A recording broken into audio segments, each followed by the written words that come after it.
Hi everyone, आज के video में आपका स्वागत है। लोग मुझसे एक सवाल बहुत पूछते हैं कि अक्षत कुछ ऐसा तरीका बता दो जिससे हम 2-4 मल्टीवैगर स्टॉक पकड़ लें तो हमारे यूरोप के दर्शन हो जाएं। अब देखिए, ऑनेस्टली कोई आपको मल्टीवैगर पकड़ने का तरीका नहीं बता सकता, लेकिन मैंने सोचा कि मैं एक वीडियो बनाता हूं जहां पे मैं आपके साथ दो मुख्य बातें करूंगा। पहली चीज तो ये कि कुछ इंपॉर्टेंट पॉइंट्स जो आप ध्यान में रख सकते हो जिससे आपकी संभावना बढ़ जाएगी मल्टीवैगर पकड़ पाने की। तो एक मुद्दा ये मैं डिस्कस करूंगा। दूसरी चीज ये कि मैं 4-5 स्टॉक्स, ये हो सकता है 3 या 4 हो, तो मैं 3-4 स्टॉक्स आपके सामने आज डिस्कस करने वाला हूं जो मेरे हिसाब से मल्टीवैगर बन सकते हैं। एक नेचुरल सवाल आएगा कि अच्छा, आप यहाँ पे ज्ञान दे रहे हो, मल्टीवैगर बना लोगे ये वो, तो अच्छा आप ये चार्ट देख लीजिए, आपको पता चल जाएगा कि कुछ स्टॉक्स हैं जहां पे मेरा काफी अच्छा प्रॉफिट बना है। तो मैं उनको एक बेसलाइन रखते हुए आपके साथ अपनी अंडरस्टैंडिंग शेयर करूंगा मल्टीवैगर स्टॉक फाइंडिंग स्ट्रैटेजी को लेके। तो चलिए वीडियो को आगे बढ़ाते हैं। तो एक हम्बल रिक्वेस्ट रहेगी कि कृपया करके इस तरीके के वीडियोस को लाइक जरूर कर दीजिएगा, क्योंकि यहाँ पे मेरा मुख्य उद्देश्य आपको पढ़ाना है कि आप खुद इस नॉलेज को अप्लाई करते हुए अपने पोर्टफोलियो के लिए अच्छी चीजें कर पाओ। तो कृपया इस तरीके के फंडामेंटली ओरिएंटेड वीडियोस होते हैं, इनको आप सपोर्ट करिए, ज्यादा लोगों तक पहुंचेंगे एंड उनको जेन्युइनली फाइनेंशियली अवेयर बनाएंगे मार्केट के प्रति। तो चलिए, मैं उम्मीद करता हूं आपने लाइक बटन दबाया होगा। अब वीडियो को आगे बढ़ाते हैं एंड सबसे पहले मैं आपके साथ 3-4 इंपॉर्टेंट पॉइंट मल्टीवैगर्स को लेकर डिस्कस कर लूं। तो सबसे पहला पॉइंट आपको यह समझ में आना चाहिए कि अगर कोई भी स्टॉक बढ़ता है तो किस वजह से बढ़ता है। एक तो इसलिए बढ़ता है कि उसमें पीई एक्सपेंशन हो जाता है, एंड दूसरी चीज किसी भी स्टॉक में ये होती है, अगर वो बढ़ रहा होता है तो उसकी ईपीएस ग्रोथ होती है। तो ये दो मुख्य वजह होती है जिसकी वजह से कोई स्टॉक जो होता है वो 3x, 4x, 5x इस तरीके से 5 टाइम्स, 6 टाइम्स, 10 टाइम्स भी हो सकता है। इसके अंडरपिनिंग यही होती है कि इसमें या तो ईपीएस ग्रोथ हो रही हो या फिर इसका पीई एक्सपैंड हो रहा हो। तो यहाँ पे मैं आपको एक छोटे से एग्जांपल से समझाता हूँ इक्विटास स्मॉल फाइनेंस बैंक को लेके। तो इस स्टॉक को मैंने एग्रीगेट करना शुरू करा था करीब 1.5-2 साल पहले से, एंड अभी आप देख सकते हो कि मैं इसमें करीब 170-180% गेन पे बैठा हुआ हूँ। तो काफी अच्छा रिटर्न इस पे आ चुका है मुझे। जब मैंने खरीदा था तो ये स्टॉक, आप एवरेज प्राइस देख सकते हो, तो उस टाइम पे स्टॉक का पीई चल रहा था करीब 14-15 के आसपास, और इसकी ईपीएस थी 3.03, एंड अभी इसका पीई एक्सपैंड भी हो चुका है 18.5 तक, और इसका ईपीएस भी एक्सपैंड हो चुका है 5.16 तक। तो कहने का मुद्दा ये आता है कि किसी भी स्टॉक में अगर स्टॉक प्राइस ग्रो करती है, तो मैं आपको ये प्राइस चार्ट पे भी दिखा देता हूँ कि मेरी मोस्टली एग्रीगेटेड जो पोजीशन बनी थी स्टॉक पे वो करीब करीब यहाँ बनी थी, एंड तब से अब तक स्टॉक ने काफी दौड़ लगा दी है। वो ऐसा क्यों हुआ? क्योंकि उसकी पीई बढ़ गई उस स्टॉक की, और दूसरा चीज क्या कि उसकी ईपीएस और अर्निंग पर शेयर बढ़ गई। क्योंकि मार्केट क्या देखता है किसी भी स्टॉक में, वो ये देखता है कि यार स्टॉक अच्छा है बुरा है, कैसे जज करेगा? वो ये जज करेगा कि भाई साहब आपके रेवेन्यू बढ़ रहे हैं, आपके प्रॉफिट बढ़ रहे हैं कि नहीं। तो ईपीएस कब बढ़ता है? जब आपकी ऑन एन एवरेज प्रॉफिटेबिलिटी बढ़ती है या ओवरऑल प्रॉफिट मार्जिन बढ़ते हैं। तो इसलिए मैं उम्मीद करता हूं कि आपको ये बेसिक पॉइंट समझ में आ गया होगा पी रेशियो और ईपीएस से रिलेटेड। अब मैं आपको और भी सिंप्लीफाई कर देता हूं कि अभी आप मान लो एक आप डिसीजन ले रहे हो कि यार मैं एशियन पेंट्स खरीद लेता हूं, या मैं एचयूएल खरीद लेता हूं, या मैं नेस्ले खरीद लेता हूं। ये वाकई बहुत अच्छे स्टॉक्स हैं, लेकिन इसमें परेशानी क्या है? इसमें पीई रेशियो जो है वो ऑलरेडी बहुत बढ़ा हुआ है, पहली चीज। दूसरी चीज ये है कि जो उसका ईपीएस है वो ऑलरेडी काफी इन्फ्लेटेड लेवल पे है।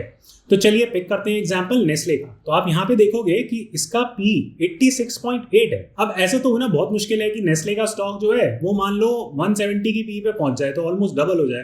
तो यहाँ से पी डबल होना बहुत मुश्किल है। सिमिलरली इसकी ईपीएस कितनी है? तो आप देखोगे कि इसका अर्निंग पर शेयर निकल के आता है 263, और एक तरीके से ये पीक कर रहा है पिछले 3-4 सालों से करीब करीब 200-250 लेवल पे है। अब ऐसा नहीं होगा कि यार ये एकदम से ईपीएस इसका 260 था और अगले साल 520 पे पहुंच गया, डबल हो गया।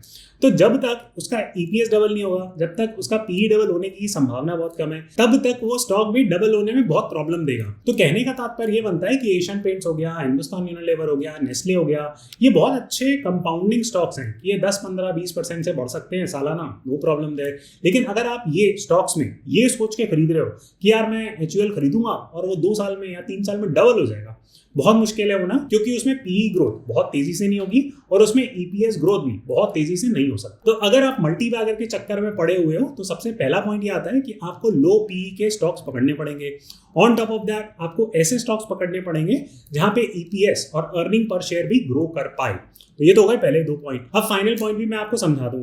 अब जो रिटेल निवेशक होता है वो बहुत विचित्र प्राणी होता है। अब विचित्र प्राणी क्यों होता है? क्योंकि रिटेल निवेशक को क्या चाहिए होता है? सबसे पहली चीज उसको ये चाहिए होती है कि भाई साहब मुझे एकदम सेफ स्टॉक बता दो, ठीक है, जिसमें कोई रिस्क ना हो, और ऐसा भी स्टॉक बता दो जो अगले साल तक 2x हो जाए, और ऐसा भी स्टॉक बता दो जो कल से बढ़ना शुरू हो जाए, ऐसा नहीं कि परसों भी हो जाए उसमें बढ़ने में। अब सारी हमारी उम्मीदें इतनी बड़ी हुई हैं, तो यहाँ पे क्या होता है कि आप एक तरीके के लाला लैंड में रह रहे हो। लाला लैंड का मतलब कि अगर आप अपने ड्रीम वर्ल्ड में रह रहे हो तो ये हो नहीं सकता।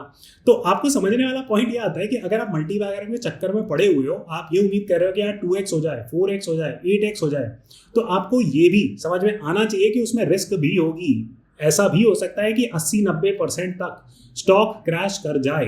तो कल से कृपया करके हल्ला मत मचाने लग जाना कि आपने ये 2-3 स्टॉक्स बोले थे और ये तो गिर गए, इसमें 20% का करेक्शन आ गया, इसमें 5% का करेक्शन आ गया, इसमें 0.25% का करेक्शन आ गया।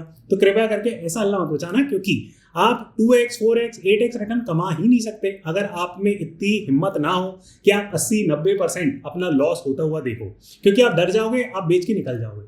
तो इसलिए जो अगला भाग है, अगला सेक्शन है जिसके बारे में मैं डिस्कशन करूंगा एंड मैं आपको कुछ स्टॉक्स के नाम भी बताऊंगा, तो ये रिस्की स्टॉक्स हैं। ऐसा जरूरी नहीं है कि आपको इन स्टॉक्स में जाना जरूरी है, आपको जबरदस्ती अपना पैसा इनमें डालना है।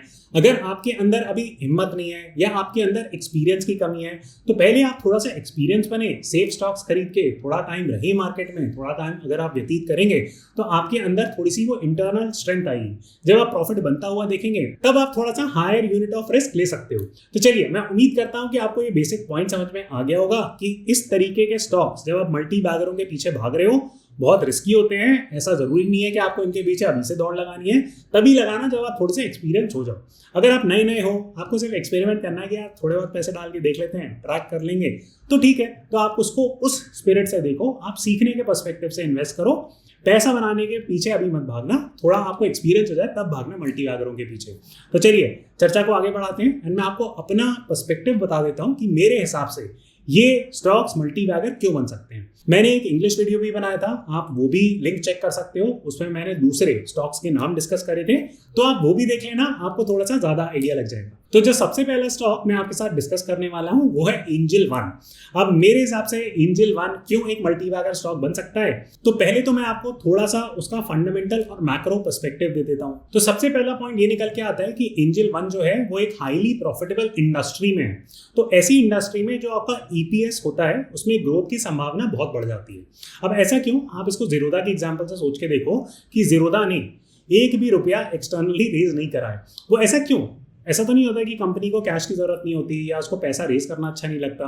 वो ऐसा इसलिए क्योंकि जीरोधा के प्रॉफिट मार्जिन बहुत बड़े हैं, उसको जरूरत ही नहीं है। जो भी उसके पास पैसा पड़ा हुआ है वो उससे वही नहीं खर्च होता, तो वो जबरदस्ती जाके और पैसा रेज करके कर क्या लेगी। ऐसा क्यों हो रहा है? क्योंकि जीरोधा किस इंडस्ट्री में? जीरोधा एक ब्रोकिंग इंडस्ट्री में। सिमिलरली एंजल वन भी क्या करती है, वो एक तरीके से जीरोधा का कंपेरेटर ही है। वो एक फुल सर्विस ब्रोकर है। फुल सर्विस ब्रोकर का मतलब कि वो दुनिया भर की नाना प्रकार की सर्विसेज चलाती है ब्रोकिंग रिलेटेड, कि वो एफएनओ भी करवा देगी, आपको कैश डिलीवरी करवा देगी, आपसे ब्रोकरेज कमीशन ले लेगी, वगैरह वगैरह बहुत सारी चीजें होती हैं। तो बहुत सारा काम करती है एंजल वन। लेकिन पहला नोटिस करने वाला पॉइंट ये आता है कि एंजल वन एक हाईली प्रॉफिटेबल इंडस्ट्री में है। अब इससे ही जुड़ा हुआ पॉइंट ये आता है कि अगर आप अभी स्टॉक का पीई देखोगे, पीई रेशियो, तो वो 13.6 निकल के आता है। अब 13.6 किसी भी इंडस्ट्री में बहुत ज्यादा रेशियो तो डेफिनेटली नहीं होता। अगर इंडस्ट्री ग्रो कर रही है तो इसमें हो क्या सकता है? इसमें हो ये सकता है कि ये पीई रेशियो आज से 2 या 3 साल बाद हो सकता है 25 पे पहुंच जाए, अगर इंडस्ट्री ग्रोथ इंटैक्ट रही तो अगर पीई डबल हो जाएगा तो फिर चांसेस ये हैं कि स्टॉक अपने आप बहुत ज्यादा रिटर्न दे देगा, अगर पर यूनिट प्रॉफिटेबिलिटी भी नहीं बढ़ रही है तो। लेकिन यहाँ पे हम एक हाईली प्रॉफिटेबल इंडस्ट्री की बात करते हैं तो थोड़ा फंडामेंटल डेटा भी देख लेते हैं कि एंजल वन के ऑपरेटिंग प्रॉफिट मार्जिन कैसे रहे। तो आप यहाँ पे देखोगे कि 2015 में इनकी सेल्स थी वो 450 करोड़ थी, 2018-19 के आसपास 700-800 करोड़ के आसपास थी, अब 3000 पे है। आप ओपीएम या ऑपरेटिंग प्रॉफिट मार्जिन देखो, ऑपरेटिंग प्रॉफिट मार्जिन भी बढ़ रहे हैं। तो यहाँ पे क्या होगा कि यहाँ पे आपका ईपीएस पर शेयर भी बढ़ेगा, तो 111 तो पहुंच चुका है अभी भी। तो अब ये स्टॉक प्राइस में रिफ्लेक्ट हो रहा है क्या? आप यहाँ पे देखोगे तो आपको पता चलेगा कि एंजल वन जो था वो 350 रुपए के आसपास खुला था एंड अभी वो चल रहा है 1500 रुपए के आसपास। आपको तो लगेगा कि यार 5x 5x हो गया, लेकिन आप पी रेशियो देखो। तो यहाँ पे अगर आप जाके पी रेशियो देखोगे तो आपको पता चलेगा कि जब ये ओपन करा था स्टॉक तो ये चलता था 23-24 के पी पे, अभी इसका पी गिर के पहुंच चुका है 13.5। ऐसा क्यों हो रहा है? उसका रीजन बहुत सिंपल सा ये है कि आप, अगेन मैं आपको ले चलता हूँ सेल्स एंड प्रॉफिट फिगर्स पे कि इसके सेल्स और प्रॉफिट फिगर्स कितने बढ़ चुके हैं 2020 से। यहाँ पे 12 टाइम्स हो चुके हैं इसके प्रॉफिट, और 2020 से अभी तक के आप स्टॉक प्राइस जर्नी देख लो, वो 12 गुना हो चुकी है नहीं। तो इसलिए पी रेशियो जो है वो अभी कम है। आगे चल के बहुत बड़ी संभावना है कि इसका पी रेशियो हो जाए 24-25, तो ऑटोमेटिकली बहुत चांसेस हैं ग्रोथ के और एटलीस्ट स्टॉक के डबल होने के। अब आप बोलोगे कि यार एंजल वन पे तो अभी कुछ केस हो गया था एंड स्टॉक प्राइस एकदम से गिरता हुआ भी दिखा था। बिल्कुल ठीक बात है। तो आप समझ लो कि एक्चुअली में केस हुआ क्या था। तो एंजल वन की मैं आपको वेबसाइट पे ले चलता हूँ और एक फटाफट इंपॉर्टेंट पॉइंट दिखाता हूँ। तो यहाँ पे आपको दिखेगा कि बिकम अ पार्टनर। तो पार्टनर मतलब किस तरीके के पार्टनर? तो आपने देखा होगा कि बहुत सारे म्यूचुअल फंड डिस्ट्रीब्यूटर्स भी होते हैं, वो आपके घर घर जाके म्यूचुअल फंड में निवेश कराते हैं, बहुत सारी चीजें होती हैं। तो एक तरीके के पार्टनर्स पकड़ लेते हैं। सिमिलरली जो एंजल वन का डिस्ट्रीब्यूशन नेटवर्क है ना, वो बहुत सॉलिड है। आपको जीरोधा के लोग घर घर जाते हुए नहीं दिखेंगे, लेकिन जो एंजल वन के ब्रोकर्स डिस्ट्रीब्यूटर्स टाइप के जो लोग हैं वो एक्चुअली आपको फोन कर करके इन्वेस्ट करवाएंगे आपसे। अब अच्छी चीज़ है गलत चीज़ है वो आप खुद सोच के देखिए, मैं उसमें कोई आपको टिप्पणी नहीं दूंगा। लेकिन मेरा कहने का सिंपल सा पॉइंट ये है कि एंजल वन का डिस्ट्रीब्यूशन नेटवर्क बहुत स्ट्रांग है। यही चीज़ एंजल वन को बहुत डिफरेंट बनाता है कंपेयर टू जीरोधा। जीरोधा इस तरीके का काम टिपिकली नहीं करती कि उसका डिस्ट्रीब्यूशन नेटवर्क उसने बहुत ज़्यादा स्ट्रांग बना रखा है टाइप्स कि आपको पुश करेंगे कुछ चीज़ खरीदने के लिए। लेकिन एंजल वन के केस में ये चीज़ थोड़ी सी पुशी है। अब आप सोच के देखो कि यार एंजल वन ने डिस्ट्रीब्यूटर्स बिठा रखे हैं, लोगों को कंफर्ट कब मिलता है? आप ये मान के चलो कि अगर आपके घर में कोई नई नई स्टॉक इन्वेस्टिंग सीख रहा है, आपको ज़्यादा पता नहीं है, आपके पास कोई दोस्त आता है वो एंजल वन में पार्टनर है, वो आपको बताएगा कि देख यार मैं बहुत दिनों से स्टॉक ट्रेडिंग वगैरह कर रहा हूँ, मेरा अच्छा मुनाफा होता है, तू भी करने लग जा। तो पहला सवाल आप क्या पूछोगे? आप ये पूछोगे कि अच्छा यार कैसे करते हैं, बता दो मुझे ट्रेडिंग वेडिंग कैसे करते हैं, कहाँ पे जाके अकाउंट खुलाना होता है या बैंक में जाके खुलाना होता है। तो वो आपका अकाउंट खोलने में मदद कर देगा, तो उससे उसका भी फायदा हो जाएगा, आपका भी एक तरीके से फायदा हो जाएगा। अब आप सोचो कि ये चीज़ सही है गलत है, वो आपके ऊपर है कि ये पुश बेस्ड मार्केटिंग हुई कि नहीं हुई। लेकिन एंजल वन इस काम को लेके बहुत इफेक्टिव है। तो इसीलिए हमने देखा कि भाई एंजल वन के जो प्रॉफिट्स हैं वो 12 गुना हो चुके हैं पिछले कुछ सालों में, और अभी भी स्टॉक अच्छे खासे डिस्काउंट पे है। अभी रिसेंटली जब स्टॉक प्राइस करेक्ट करी थी, वो इसलिए करी थी, मैं आपको एक बार न्यूज भी दिखा देता हूं। तो NSE bars angel one from onboarding new authorised persons over FNO violations. Now FNO क्या होता है? FNO होता है फ्यूचर्स एंड ऑप्शंस। उससे रिलेटेड कई बार क्या करते हैं मुझे पता नहीं है एग्जैक्ट, मैंने पढ़ा भी नहीं है ना, मुझे इंटरेस्ट है इस खबर को पढ़ने में स्पेसिफिकली। अब एंजल वन के कुछ पार्टनर्स हो गए, उनने जाके अपने क्लाइंट के साथ कुछ रूल्स होते हैं वो वायलेट कर दिए एक तरीके से। जैसे फॉर एग्जांपल मैं आपको एक छोटा सा एग्जांपल दे रहा हूँ, ये हो सकता है इससे रिलेटेड ना हो।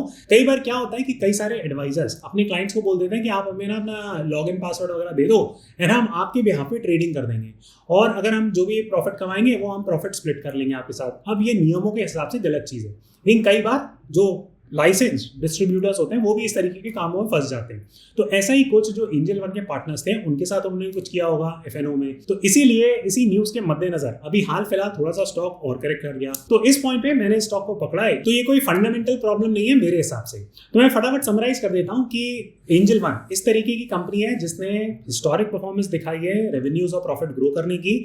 ये इस तरीके की कंपनी है जहां पे हाई मार्जिन प्रोडक्ट होता है एक तरीके से कि एक बार आपका क्लाइंट बन गया, वो बार बार ट्रेडिंग करेगा या इन्वेस्टिंग करेगा तो आपका कमीशन बनेगा। ऑलरेडी अच्छा बिजनेस उनका चल रहा है, उन्हें स्केल अप भी करा हुआ है। अभी स्टॉक का PE भी कम है, ऐसा नहीं कि कोई परेशानी है वहाँ पे। ओवरऑल पुश जो इकोनॉमी में आ रहा है कि डिस्क्रेशनरी इनकम बढ़ेगी, बहुत कम इंडिया में लोग निवेश करते हैं। जब मार्केट बढ़ता है, जैसे अभी मार्केट बढ़ना शुरू हुआ है तो अब लोगों को लग रहा है यार बस छूट रही है हमारी, तो अब हम थोड़ा सा ज़्यादा निवेश करेंगे वगैरह वगैरह। तो ऐसा लग रहा है कि अगले कुछ क्वार्टर्स में भी इनके अच्छे नंबर्स आएंगे। तो उस पर्सपेक्टिव से ये एक सॉलिड स्टॉक हो जाता है। कृपया करके इसको एक एजुकेशन एडवाइजरी की तरह लीजिएगा। ये मेरी तरफ से कोई पुश नहीं है कि आप जाके खरीदो बेचो स्टॉक को। मैं आपको सिंपली सारे फंडामेंटल्स इकट्ठा करके समझा रहा हूँ। Even from a technical point of view अगर मैं आपको डेटा दिखाऊं तो आप देखोगे कि अपनी टॉप से स्टॉक गिरा हुआ है करीब करीब 28% पे, और जो इसका प्रीवियस लेवल था, जो इस लेवल पे था, वो कब एग्जिस्ट करता था? वो आज से एग्जिस्ट करता था करीब करीब 2 साल पहले। तो स्टॉक ने IPO करा था कुछ टाइम पहले ही, और पिछले 2 साल से स्टॉक प्राइस हिला नहीं है। तो मेरे हिसाब से इसमें प्राइस डिस्कवरी भी अच्छी खासी हो चुकी है। काफी पुरानी कंपनी है। हाँ, उसने जो IPO अपना डेब्यू करा था वो कुछ टाइम पहले ही करा था, लेकिन the company is very old. तो ये तो हो गया स्टॉक नंबर 1। अब बढ़ते हैं स्टॉक नंबर 2 की तरफ। अब दूसरा स्टॉक आता है राजेश एक्सपोर्ट्स। मैं आपको फटाफट समझा देता हूँ कि राजेश एक्सपोर्ट्स एक्चुअली में करता क्या है। वो जो गोल्ड की वैल्यू चेन होती है, जैसे आपने देखा होगा कि टाइटन क्या करती है, वो एक तरीके से एंड रिटेलर है कि आपको घड़ियां बेच देगी, ज्वेलरी बेच देगी, आप स्टोर पे जाते हो, आपको टाइटन के शोरूम दिखेंगे, तो टाइटन क्या करते हैं, घड़ी कंपनी है, ज्वेलरी कंपनी है, आप इस तरीके से उसके बारे में बोल सकते हो। तो वो तो एक छोटे से पार्ट में प्रेजेंट है गोल्ड के। अब गोल्ड में बहुत सारी चीजें होती हैं कि पहले तो गोल्ड माइन होगा, फिर उसके बाद रिफाइन होगा, फिर उसके बाद उसकी प्रोसेसिंग होगी, फिर उसके बाद मैन्युफैक्चरिंग होगी, फिर उसके बाद रिटेलिंग होगी। तो जो राजेश एक्सपोर्ट्स है वो प्राइमरीली करता क्या है, वो एक बहुत बड़ी पार्ट में इस वैल्यू चेन के प्रेजेंट है कि वो गोल्ड रिफाइन भी करता है, मैन्युफैक्चर भी करता है, रिटेल भी करता है। ऑन टॉप ऑफ दैट वो सिर्फ भारत में नहीं बेचता, एंड मोस्टली उसका काम आउटसाइड इंडिया का है। तो यहाँ पे मैं आपको डेटा भी दिखा देता हूँ। यहाँ पे आप इस चार्ट से देख सकते हो कि राजेश एक्सपोर्ट्स का मात्र 20% जो पूरा का पूरा रेवेन्यू है वो भारत से आता है, बाकी 80% आउटसाइड इंडिया आता है। अब मैं आपको थोड़े से फाइनेंशियल नंबर्स भी दिखा देता हूँ। तो आप यहाँ से देखोगे कि कंपनी ने अपनी सेल्स तो डबल कर दी, लेकिन उसके प्रॉफिट्स बहुत ज्यादा उसी स्पीड से ग्रो नहीं करे। अब ऐसा क्यों? अब आप इसके बारे में सोच के देखो कि कंपनी का रॉ मटेरियल क्या है, गोल्ड, राइट, एंड वो गोल्ड प्रोसेसिंग में है, गोल्ड सेलिंग में है। तो जो उसकी प्रोक्योरमेंट कॉस्ट थी और जो साइकिल होती है गोल्ड की, वो ऐसा नहीं कि पिछले एक साल में जो गोल्ड रिफाइन होकर आया होगा, कंपनी ने मैन्युफैक्चर करा होगा, प्रोसेस करा होगा, और जो बेचने के लिए रेडी होगा, पिछले साल निकाला, इस साल बेच दिया, इतनी जल्दी साइकिल नहीं होती। इसकी साइकिल थोड़ी सी लंबी होती है क्योंकि कमोडिटी है, इसको प्रोसेस करने में टाइम लगता है, बाकी सारी चीजें होती हैं। लेकिन जो उनकी सप्लाई कॉस्ट थी वो तो बढ़ गई। तो मेरे हिसाब से जो इनके ऑपरेटिंग प्रॉफिट मार्जिन आपको दिख रहे हैं जीरो, वो इसलिए हो गए क्योंकि रॉ मटेरियल कॉस्ट काफी ज्यादा बढ़ गई है। रॉ मटेरियल यहाँ पे क्या है, रॉ मटेरियल गोल्ड है। ऐसा नहीं है कि कंपनी के पास खुद का पैसा नहीं है। फॉर एग्जांपल अगर आप रिजर्व देखोगे तो कंपनी के रिजर्व्स बढ़ते चले जा रहे हैं। रिजर्व्स क्यों बढ़ते चले जा रहे हैं? क्योंकि इन्होंने जो मटेरियल प्रोक्योर करा होगा जैसे गोल्ड का, वो क्या बन गया, it becomes a part of their reserve in a way. So उस पर्सपेक्टिव से ऐसा नहीं है कि कंपनी खराब है, जो कैश मैनेजमेंट साइकिल है वो थोड़ी सी हिली हुई है। इसलिए आप अगर अभी जाके पी रेशियो भी स्टडी करोगे इसका, तो आपको पता चलेगा कि 10 के पी पे या 11 के पी पे स्टॉक मिल रहा है। ट्रेडिशनली इसका पूरा पी कहां तक गया है, 23 तक भी गया हुआ है। तो आराम से 2.3 टाइम्स तो पी के एक्सपेंशन पे हो सकता है। अभी कुछ कंसर्न्स कंपनी पे ये आ रहे थे कि यार एकदम बहुत शार्प इसकी स्टॉक प्राइस फॉल करी है। फॉर एग्जाम्पल 3 फेब 23 को, 3 फेब 2023 को 946 पे था, अभी ले देके 500 रुपए पे बचा हुआ है ये स्टॉक। तो ऐसा क्या हो गया कि भाई 50% तक, ऑलमोस्ट 50% करेक्ट कर गया। बहुत सारी चीजों का कॉम्बिनेशन है। सबसे पहली चीज तो ये कि अगर आप ये न्यूज पढ़ोगे तो आपको पता चलेगा कि यहाँ पे कुछ कंसर्न हो गए थे कंपनी पे कि इन्होंने अपनी ऑडिट रिपोर्ट नहीं जारी करी थी। पहले भी कंपनी में बहुत सारे कॉर्पोरेट गवर्नेंस इश्यूज रहे हुए हैं, जो अच्छी बात नहीं है, कई बार गड़बड़ होती है। एंड स्पेशली जब small and mid cap type की कंपनियां होती हैं तो इनमें कॉर्पोरेट गवर्नेंस इश्यूज बहुत सारे होते हैं। यही आप रिस्क ले रहे हो यहाँ पे सबसे बड़ी, कि आपको ऐसी क्लीन कंपनियां नहीं मिलेंगी जो आपको 8 गुना 10 गुना 12 गुना रिटर्न मिल जाए और आपको लगे कि यार टाइटन जैसे टाइप की एकदम क्लीन कंपनी मिल जाए, लेकिन हमें पी देना है 10 का, राइट। अब वो तो हो नहीं सकता। तो आपको थोड़ी बहुत तो रिस्क लेनी पड़ेगी अपना असेसमेंट करते हुए। तो मैं आपको पुराने भी इनके कॉर्पोरेट गवर्नेंस इश्यूज दिखा देता हूँ, जिससे कि आपको थोड़ी सी ज्यादा अंडरस्टैंडिंग बढ़ जाए। पहले एक केस हुआ था जिसमें एक नॉन अवेलेबल वारंट इशू हुआ था राजेश एक्सपोर्ट के जो एमडी है उनके खिलाफ। एक और कॉर्पोरेट गवर्नेंस इशू हुआ था जो एक लेटर ऑफ क्रेडिट इशू था। अगर आपने हर्षद मेहता वाला स्कैम वाला एक शो देखा हो तो उसमें आपको लेटर ऑफ क्रेडिट के बारे में बहुत जानकारी मिलेगी कि कैसे हर्षद मेहता ने पब्लिक सेक्टर बैंक के साथ मिलकर एक लेटर ऑफ अंडरटेकिंग और लेटर ऑफ क्रेडिट रिलेटेड एक स्कैम करा था। तो उससे उनको पहले पैसा मिल जाता था, वो उससे पंपिंग कर देते थे स्टॉक की, वो सब चीजें होती थी। तो ऐसा ही कुछ लेटर ऑफ क्रेडिट से रिलेटेड इशू कंपनी के साथ हुआ है। अभी कुछ महीने पहले इनके एमडी ने भी रिजाइन किया था, तो एक मैनेजमेंट चेंज भी हुआ था। अब आप ये सारी नेगेटिव खबरें सुन के हो सकता है थोड़ा सा डर जाओ, और कॉशियस तो डेफिनेटली रहना चाहिए, लेकिन इस पे आप बहुत आसानी से जज कर सकते हो शेयर होल्डिंग पैटर्न पे जाके। क्या एफआईआई ने इस कंपनी का साथ छोड़ दिया इन सब मुद्दों से रिलेटेड? बिल्कुल भी नहीं। डीआईआई ने तो अपनी और होल्डिंग बढ़ा ली। तो जब एफआईआई ने साथ नहीं छोड़ा, डीआईआई ने साथ नहीं छोड़ा, तो ऐसा तो नहीं है कि ये कंपनी एकदम मतलब जीरो हो जाएगी।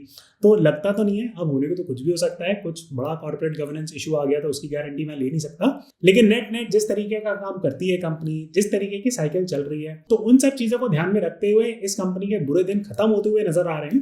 क्योंकि अभी एक मेजर इशू जो पिछले कुछ महीने से चल रहा है वो एक्सपोर्ट रिलेटेड इशू। हर कंट्री अपने जो लोकल मैन्युफैक्चरिंग है उसको बढ़ावा दे रही है।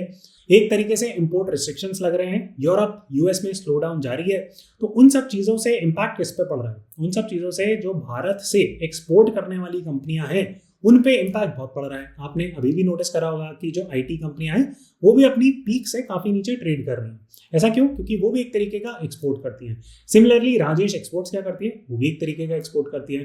तो ये सारी क्लैरिटी जब इमर्ज हो जाएगी तो बहुत अच्छी संभावना है कि इस स्टॉक का पी अभी जो 11 पे चल रहा है वो 22-23 पे आराम से पहुंच जाएगा। अगर ईपीएस एक्सपांड नहीं भी हुआ तब भी स्टॉक प्राइस डबल होने की संभावना है। अब तीसरा स्टॉक जो मेरे हिसाब से डबल हो सकता है यहाँ से, वो है आवास फाइनेंशियर्स। अब ऐसा क्यों? मैं आवास फाइनेंशियर्स के सपोर्ट में हूँ, मेरे पास ऑलरेडी है ये स्टॉक बाय द वे। तो सबसे पहले मैं आपको कुछ नंबर्स दिखा देता हूँ कि कंपनी फंडामेंटली अच्छी है कि नहीं। क्योंकि अभी आपको राजेश एक्सपोर्ट्स के बारे में सुन के थोड़ा सा डर लगा होगा। अब आप सोच रहे हो यार कि क्या यार कुछ ऐसी क्लीन कंपनी है जिसमें मैं जाके निवेश कर सकता हूँ। तो एटलीस्ट आवास फाइनेंशियर्स क्लीन तो लग रही है। तो यहाँ पे आप देख सकते हो कि इनने रेवेन्यूज काफी तेजी से बढ़ाए हैं, इनके नेट प्रॉफिट्स काफी तेजी से बढ़े हैं, इसमें ईपीएस एक्सपैंड भी हो रहा है। लेकिन क्या ये स्टॉक प्राइस में रिफ्लेक्ट कर रहा है? तो चलिए उसमें मैं आपको दिखा देता हूँ उसकी स्टॉक की परफॉर्मेंस। तो पिछले एक साल से ये स्टॉक कितने से क्रैश कर चुका है? 50% से क्रैश कर चुका है। अब ऐसा क्यों हुआ है? इसके कोई हेड और लेग तो नहीं है कि भाई ऐसा क्यों हो गया है।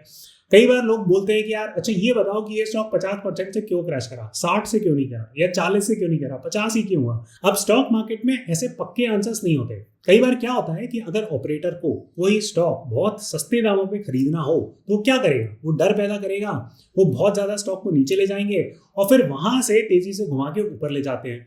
तो उसमें क्या होता है कि रिटेल निवेशक तो सारा अपना माल बेच देता है डर डर के कि यार कुछ गड़बड़ी हो गई होगी कंपनी में इसलिए गिर रहा है। तो उन्होंने अपना सारा माल मूल बेचा, ऑपरेटर ने भरा और फिर स्टॉक को चला दिया 2x 4x। और हम रिटेल निवेशक क्या करते रह जाते हैं? हम देखते रह जाते हैं कि हाँ यार स्टॉक तो अच्छा था, बेच दिया जबरदस्ती में, अब देखो कितनी तेजी से दौड़ रहा है, अब खरीद लूं क्या।